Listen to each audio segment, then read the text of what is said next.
All right, that was a wonderful rescue story, and we are pleased, actually really honored to have Tracie Hotchner, the radio pet lady, is joining us. She's the host and producer of her Radio Pet Lady Network.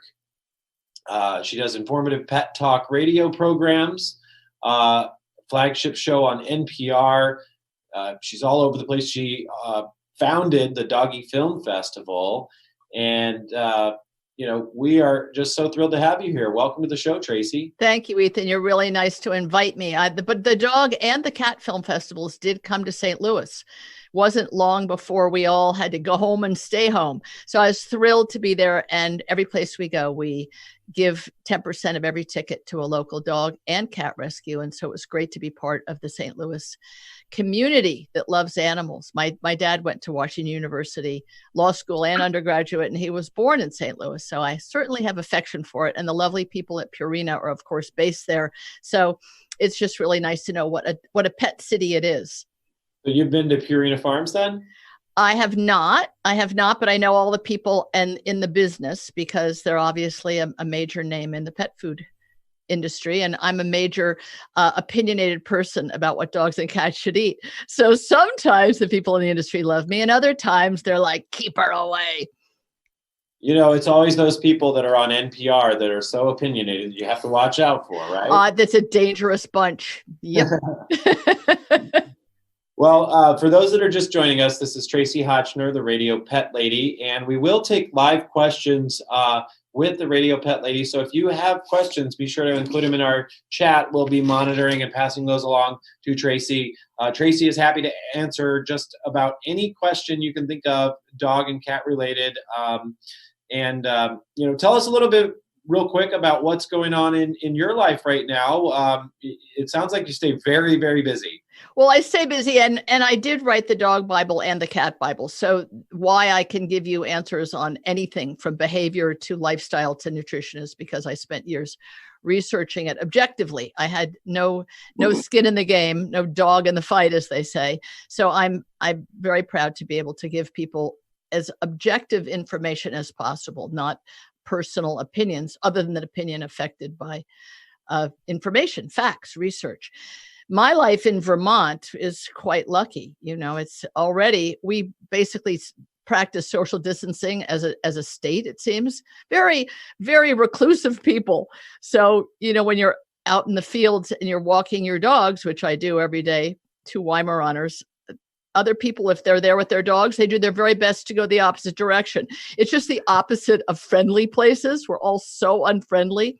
So, you can wear your mask in the grocery store, but otherwise you're really safe. And so I feel terrible for people in apartments. It just must be a living nightmare. You're in a small apartment and you go out and you're scared and everyone else is masked, and please do wear your masks. I would like to say about the pug dog who has been found to have COVID, who lives with his human parents, and another aged pug, and 2 kitties, and some sort of an iguana or something. The pug dog did not give his people the COVID virus. They gave it to him. So I really don't want people to say, oh, I must get rid of my pet, or I'm not going to foster, or I'm not going to adopt because, oh my God, I'm going to get it from that cat. Or, I'm not going to go to the zoo as if you could, because the tiger will give it to me. Hello. No. The handlers gave it to the tiger, people. Thank you very much. So, this is just, everyone has to understand we are putting our pets at risk at all times if we aren't thinking clearly about what's good for them and how we influence them, both actively and passively. Your animal cannot give you COVID virus. You could give it to your dog or cat if you have it. Do not snuggle or kiss them or sleep with them just like another human companion. If you are diagnosed as having it, stay away from everybody for 14 days, basically. And you can take that to the bank. That's straight from the word of Tracie House. I love that you mentioned that, though, because there are a lot of mixed messages out there about what's happening.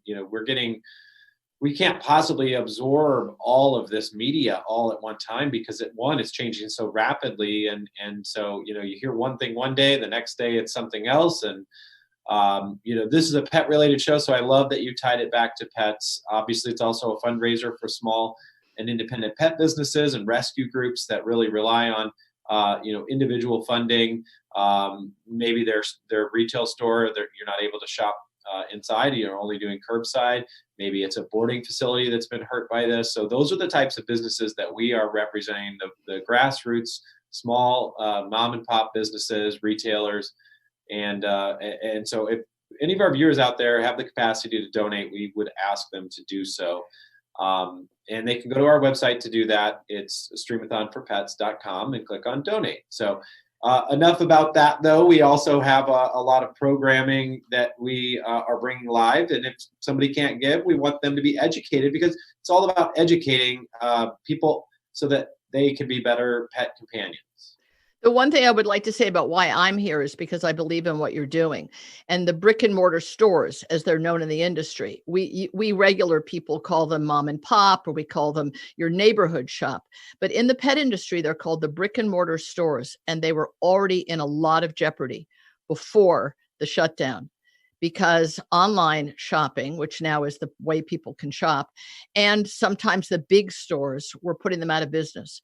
So these stores were already hanging on by their fingernails. So anything anyone can do now, and the minute that the curbs are lifted, to going, please support your local shops and your local vendors and your local providers of service.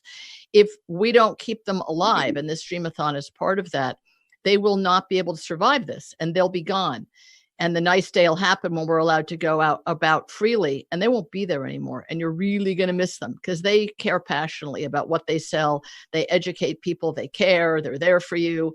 It's, it ain't the same as Chewy.com, owned by Amazon. They do a really good job of getting you stuff in the mail, but they have no personal relationship with you and your pets. So that's just a reminder to how important local shops are. Well, and we brought you in, of course, as well, because you're an expert in all things pet. I mean, after all, not everybody can say they wrote the pet Bible, basically.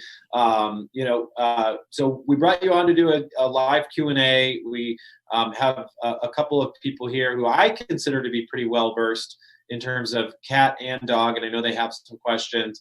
Have you ever played a Stump the Radio Pet Lady? Well, I had a live show on Sirius on the Martha Stewart channel for 7.5 years called Cat Chat. About half the callers called with dog questions. I have a dog. Is it okay? May I? I know it's called Cat Chat. And the answer was yes. And unlike the show Car Talk that I named my shows after, I didn't have 14 producers giving me the answers behind my back. You try and stump me. Go for it. I loved the fact that people were asking me really serious medical questions, like, life and death questions. If I didn't know, I said I didn't know, but I rarely got stumped.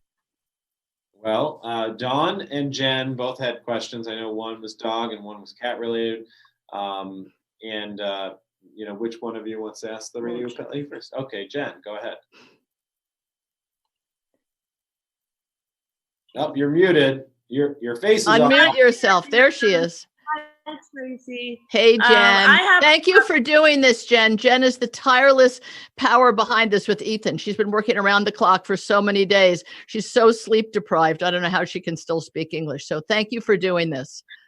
It's all about the monster. You are also welcome. It has been a joy to connect all these different businesses and rescues and people that are so passionate about what they're doing. So I have a puppy. He's about a year old now. He is a healthy mix of German Shepherd, Pit, and Lab, and also T-Rex or something. I had been getting really into feeding him raw food with vegetables and raw carrots and raw beef and whatnot, but I am worried about the safety of that just due to my lack of ability to have fresh meat all the time. Am I better off cooking it, freezing it? What do you recommend? I'm very, very concerned that you were making up your own diet, be it raw or cooked, especially for a growing large breed dog. You're putting him in tremendous nutritional deficit. You really have to stop doing that yourself, okay? there is a science to the balance of food for cats and dogs. And the science can go anywhere from very highly processed dry food to very lightly cooked, prepared, and then shipped to you frozen food like Evermore Pet Food, or frozen food, frozen raw food like Bravo.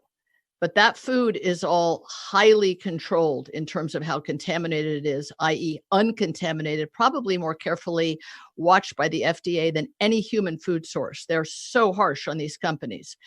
And it's balanced carefully with calcium, which all dogs have an enormous need for their heart and for their bones. A growing dog, there's no way you're giving your dog enough calcium. It has to be added. And raw carrots and string beans and broccoli, whatever you're giving, are fun as a treat. They're indigestible.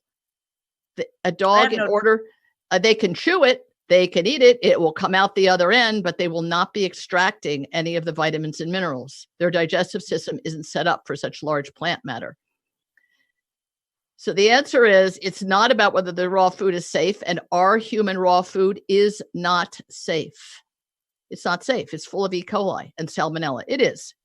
All through any store, doesn't matter where you got it, how it was handled, or how you handle it at home. You shouldn't be feeding your own raw meat, fish, chicken. All right?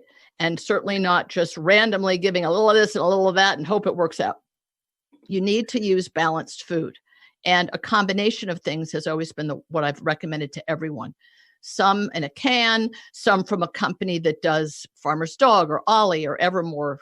They've cooked it. It's human grade. It arrives in a frozen packet. It's expensive, so you can give just not so much of that. You can scramble eggs. You can use cottage cheese, and you use the highest quality kibble you can afford in order to have a base that will have them go to the bathroom well and give them a balanced diet. How do you feel about raw eggs? You cook them. Raw eggs are, I mean, what is with this raw thing? Do you do that to yourself? Like slurp raw eggs? Okay, well, you do whatever you want for yourself, because in the end, you're going to be fine. You're already a grown woman, and your parents took good care of you when you were young and got, your bones in your brain are all formed, but your dogs aren't. There's no reason to give a dog raw eggs. The biotin and so forth are not necessarily assimilable. It's better. I just gave my dog today a scrambled egg on top of her kibble as her lunch. She's got Addison's disease. It's a pain in the neck. Her appetite comes and goes. You got to give them as much protein as you can. But also, when she wouldn't eat any kibble, the yard looks pretty gross. It looks kind of like cow pies. It's not what you want. You want to give a balance, and they need those carbs. A larger breed dog needs carbs, and you can't decide what the carbs are. You have to let someone who does that. I mean, I use Merrick because it's a great company. I love it. It's family owned, right? And they even own the God knows now what's happening with the cattle, but they grew the cattle and processed the beef, and all that went into the pet food from the beginning. So you want to use a company you trust. There's so many good companies. There isn't just one. And the more, let's call it super premium that you can afford, the better. And it's not about a quantity, it's about quality. And none of this, by the way, relates to cats. Do not ever give your cats any carbs at all, or any kibble. Separate question. So I can't eat cats. I'm very allergic. Well, you wouldn't be anymore, because a very cool thing in your own town, Purina spent 14 years, a particular doctor. I have an interview with him coming up in the next few weeks on Dog Talk and Kitties too. Developed a cat food that when you feed it to the cat every day, and you only have to give 1/4 cup per cat, it's called Live Clean, will make the cat not allergenic. It's an incredible breakthrough. So you could feed your cat raw, frozen, or canned, and 1/4 cup. It's not very much a day of this dry food, and the cat, you wouldn't be allergic to the cat anymore. Pretty cool. So we're going to stay on the cat topic. I know Dawn had a couple of cat questions for you, and she may try to take you up on the Stump the Radio Pet Lady challenge as well. Go for it, Dawn. I'm so happy to meet you, a fellow cat lover. Yes, big cat lover. When I first got my cat, the biggest question I had was, how much do I feed this animal? Good question. He was an 8-week-old kitten, and nobody would tell me. I could have. Afraid. You didn't know me. they would say something wrong. And I'm like, what's on the package? Do I give them canned food or dry food? Or what's the best type of dry food? And why? All right, so this is really simple. Kittens require twice the protein of an adult cat. No one seems to tell anyone that. So if 2 small cans a day for an adult kitty, average size 9 to 10 pounds is the correct weight for a domestic cat, is right, then you give twice as much to a kitten, but try to space it out during the day. They need massive amounts of protein when they're growing.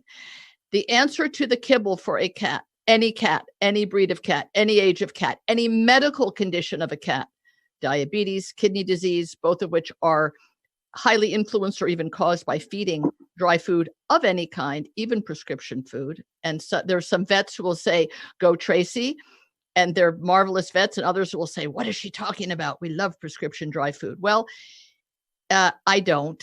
And science will tell you that cats cannot digest carbohydrates. They have a very short digestive tract, very different from a dog's. Their digestive tract is intended to have mouse in, mouse out, and 12 hours rest. They're not a grazing animal. They're not a sheep. They're not a beef. So the answer is all dry food is kitty crack. It has been created, and I used to say this all the time on Cat Chat and amaze and horrify people that call in, oh my God, have I been killing my cat? Kind of, sort of. So if your cat has been on dry food, getting them off of it, the reason I call it kitty crack, it is literally addictive.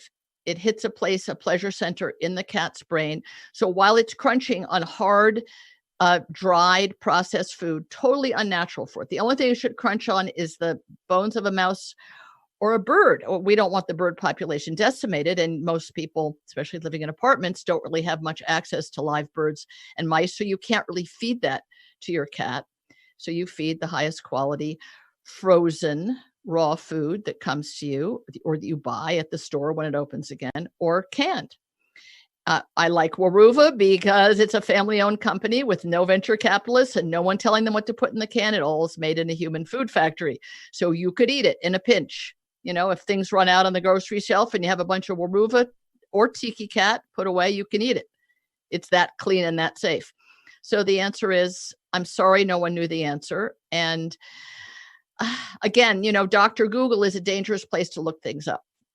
Looking things up on the internet is just listening either to a company that's driven by one of your dollars or other people passing along their ignorance to each other. Sorry, but it's like the telephone game. Hey, did you hear? Yeah, well, that's not facts or science. Please feed your cats wet food, protein only. So why mice and specifically do cats in the wild want to eat?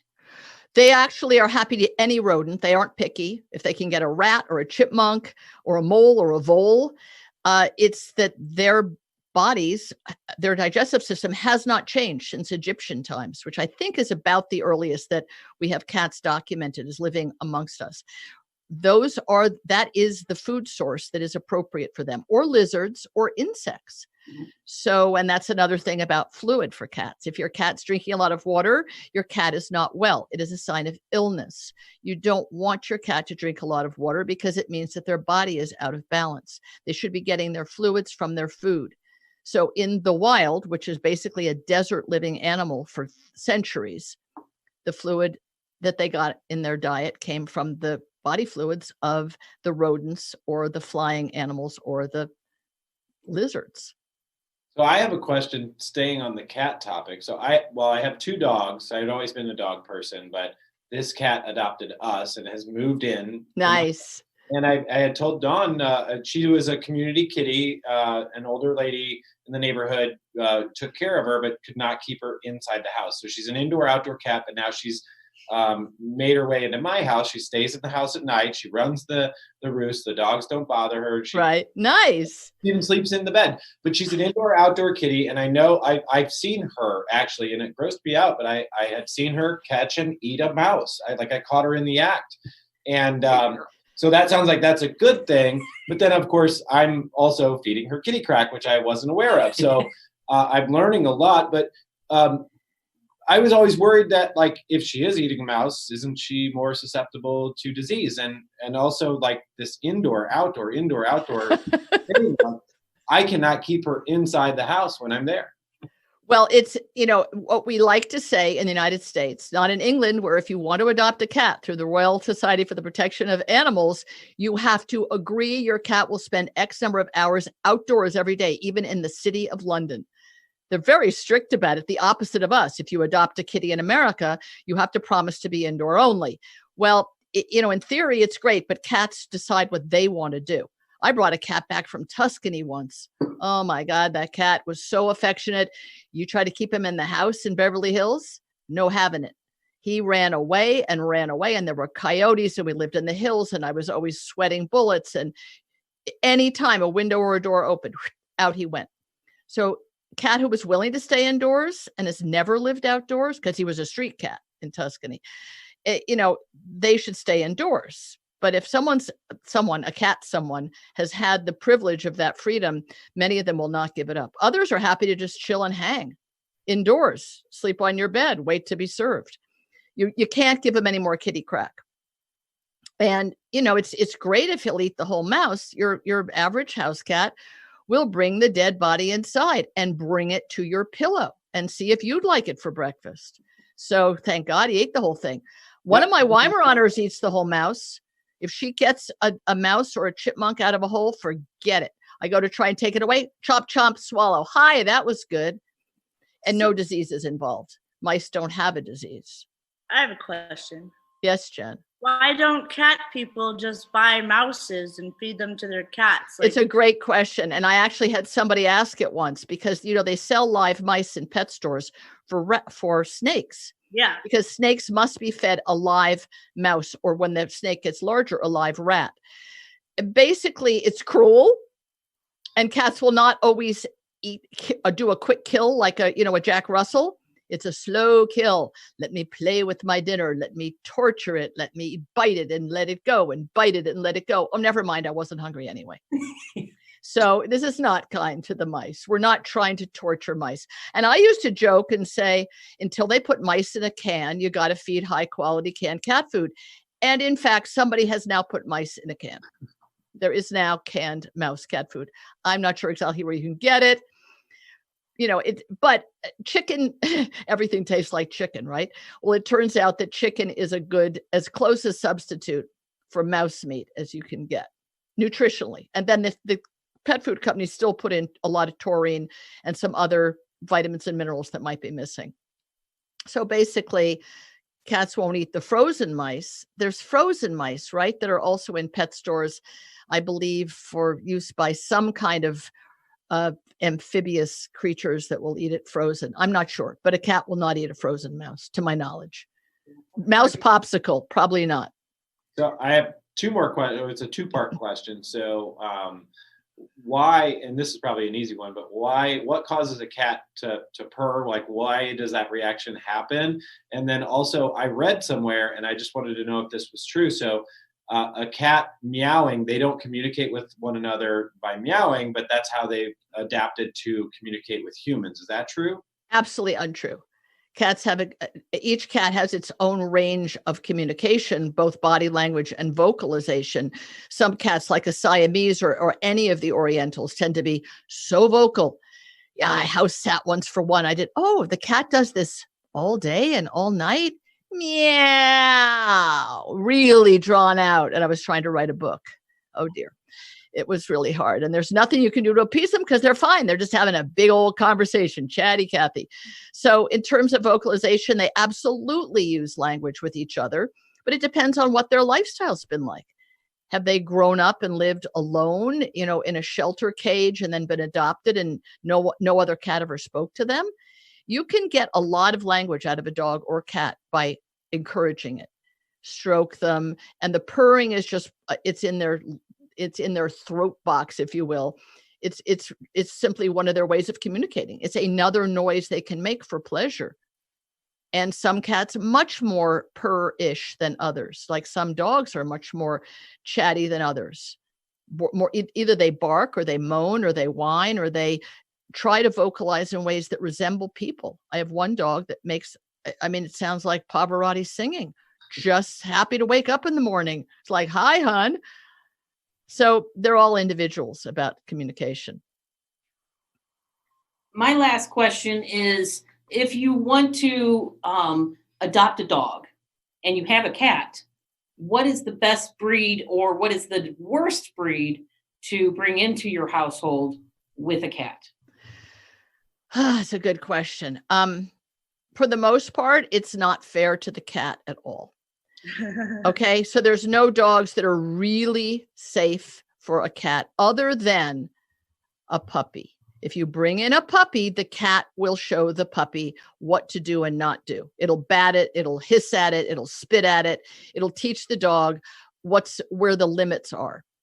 Certainly any kind of a sight hound, like I have Weimaraners, any kind of a sight hound, any of the greyhound family, any kind of a hunting type dog is prey driven and sight driven.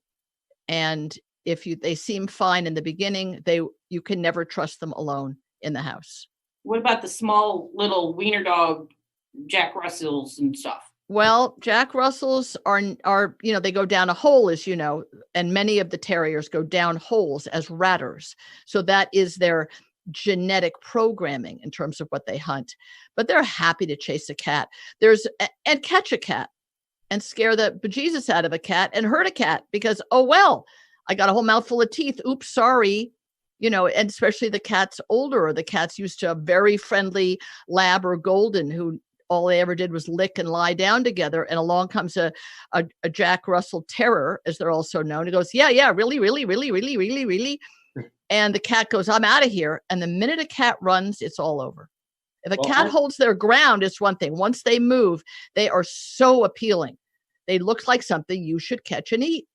Well, Tracie, I'm breaking all of your rules apparently, but it is. I mean, you did the opposite though, Ethan. I was going to turn this into a question though. So the cat clearly wanted to come into the house. I had the dogs before, and I have correct, and that's all right. Dogs, and so a pit bull boxer mix, 70 pounds, and a 70-pound German Shepherd mix.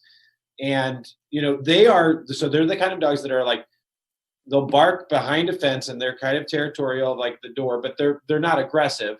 And this cat just kind of made her way in, and they have never messed with that dog. I'm sorry, they've never messed with that cat. I can leave them all three alone all day, totally fine.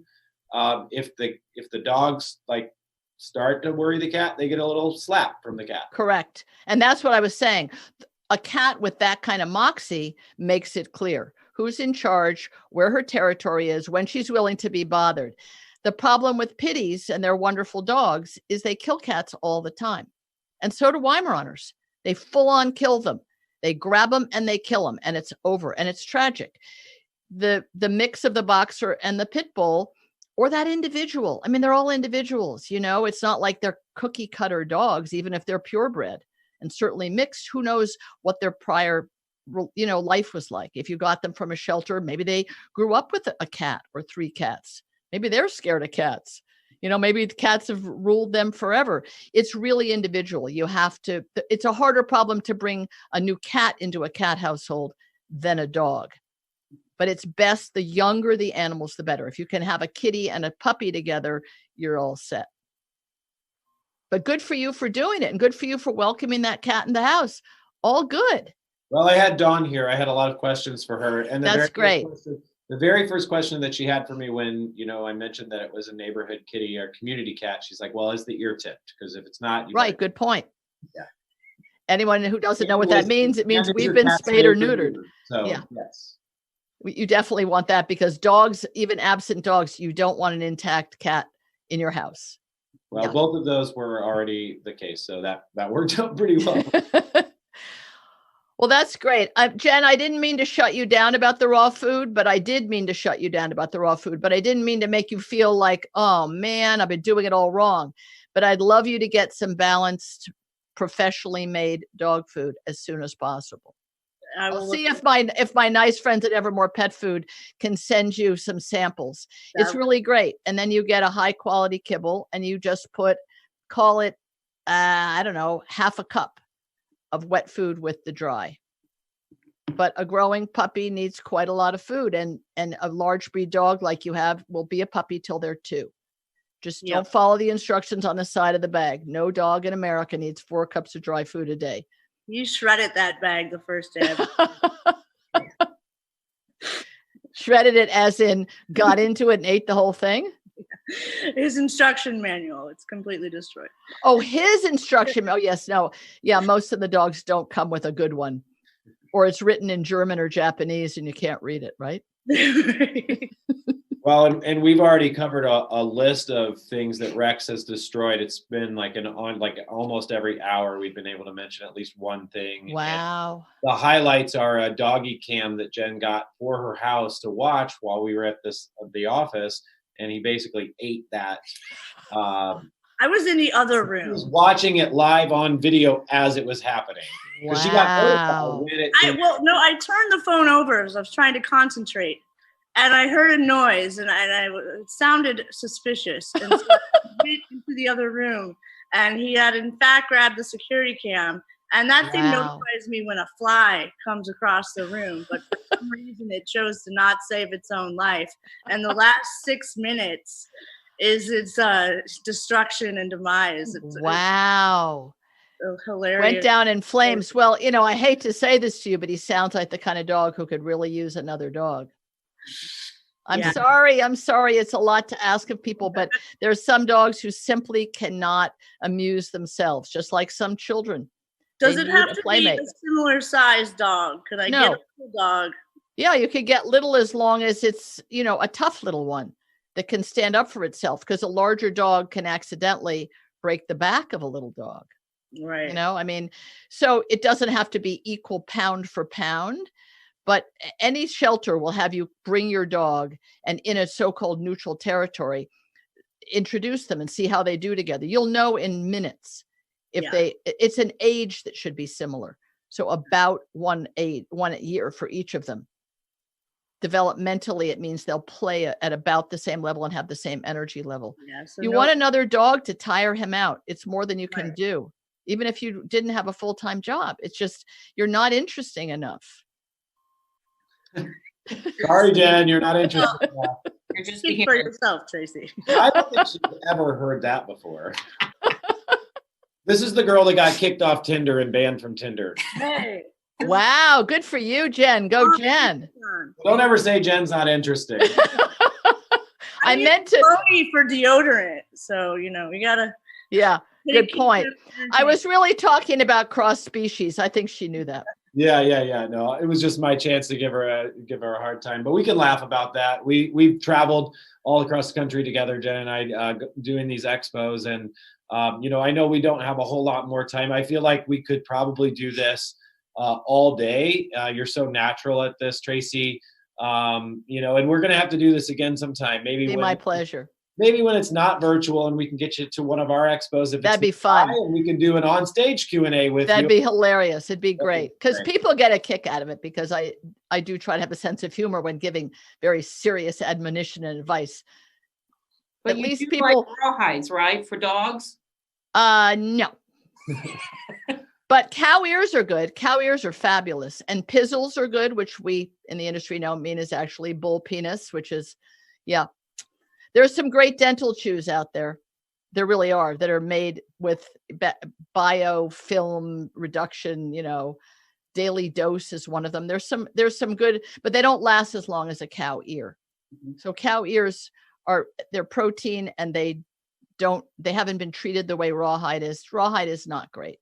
Earth Animal has a great rawhide alternative. It's seriously amazing. I forget the name of it, but it's really good. And they are a small company, so we could support them. Yeah.